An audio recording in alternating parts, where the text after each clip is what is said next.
Est-ce que Dieu condamne-t-il un chrétien pour se faire tatouer ou pas? Ah, des choses vraiment que nous voyons partout et que nous ne savons pas qui en a les droits et qui n'en a pas. Et tant que chrétien, quelle est notre position par rapport au tatouage? Pose-toi, on va en parler afin de casser ensemble ce mythe. Mais nous savons tous que la Bible le défend. Dans le livre de Lévitique chapitre 18 verset 28, la Bible dit: vous ne vous ferez pas d'incision sur votre corps pour un mort et vous ne ferez pas de tatouage. Ah ouais, ce qui veut dire que Dieu nous exhorte de ne pas nous faire tatouer parce que c'est pas vraiment ce genre. Et le tatouage en question, c'était de pratiques anciennes de peuples païens. Donc pour nous chrétiens, nous n'avons pas intérêt, nous n'avons pas le droit de se faire tatouer. J'en ai parlé un jour à un frère et le frère m'a dit: non, tu vois, Dieu ne se fie pas aux apparences, dit regarde au fond du cœur. Oui, mais il faut vraiment contextualiser le fait, car Dieu en parla dans 1 Samuel chapitre 16 verset 7. Dieu l'a pas dit juste pour le faire des tatouages ou du genre de l'apparence, mais Dieu l'a dit à Samuel lorsque Samuel a voulu se faire flatter par l'apparence de diable, lorsque Dieu l'a envoyé pour choisir un roi dans la famille d'Isaïe.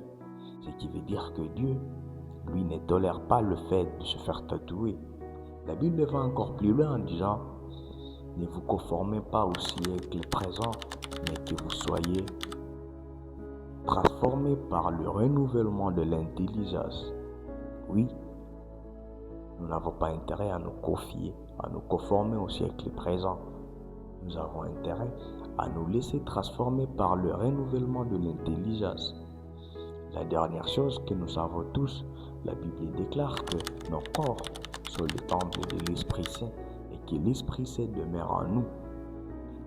Et il va encore plus loin en disant: nous ne nous appartenons plus à nous-mêmes, mais nos corps désormais appartiennent à Dieu. Bien sûr, c'est la chose que nous devons retenir. Alors, une question que je te pose: nous voyons tous dans des films le mire qu'on a peintu de tout genre de couleurs et on écrit tout ce que l'on veut sur le mur. Imaginez si c'était le mur de l'église et que tu es nouveau dans le coin. Sauras-tu vraiment détecter que ça c'est une église, ça c'est un bar, ça c'est une maison de cartel? Tu ne le sauras pas. Ça qu'un garde qui puisse te le dire, bien sûr. Alors que nous chrétiens, nous avons intérêt à refléter le Christ par notre manière d'être. Ça veut dire que par notre apparence, par notre manière de parler, par notre manière de s'habiller, nous avons intérêt à refléter le Christ. Ce qui veut dire que le tatouage, je crois vraiment pas que le fait de se faire tatouer pourrait refléter Christ. Et nous allons un peu plus loin.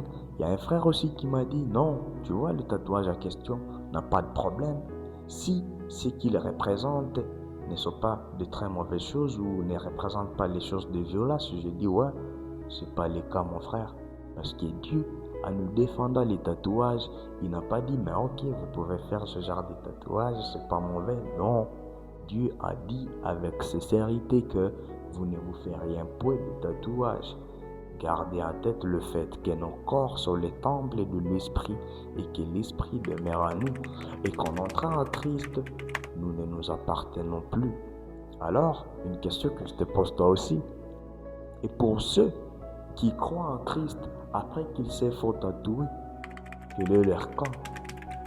Nous savons tous qu'il n'y a plus de condamnation pour ceux qui sont en Jésus-Christ, ce qui veut dire que Dieu n'a pas de discrimination. Dieu n'a jamais fait de discrimination.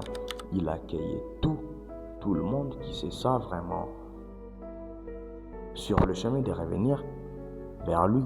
Ce qui veut dire, avec des tatouages ou pas, si tu décides de revenir vers Christ, de confesser tes péchés, la Bible dit: il est fidèle et juste pour nous les pardonner. Et Dieu, lui, ne peut jamais refuser de t'accueillir chez lui parce que tu as des tatouages.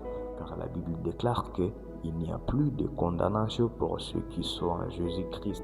Peu importe ce que tu es, peu importe ce que tu as fait, Christ, lui, Dieu, lui, a le pouvoir de t'accueillir chez lui, de te transformer, de te pardonner tous tes péchés et d'écrire ton nom dans le livre de vie. Merci d'avoir suivi cette vidéo. N'hésitez pas de vous abonner pour plus de contenu chrétien. C'était votre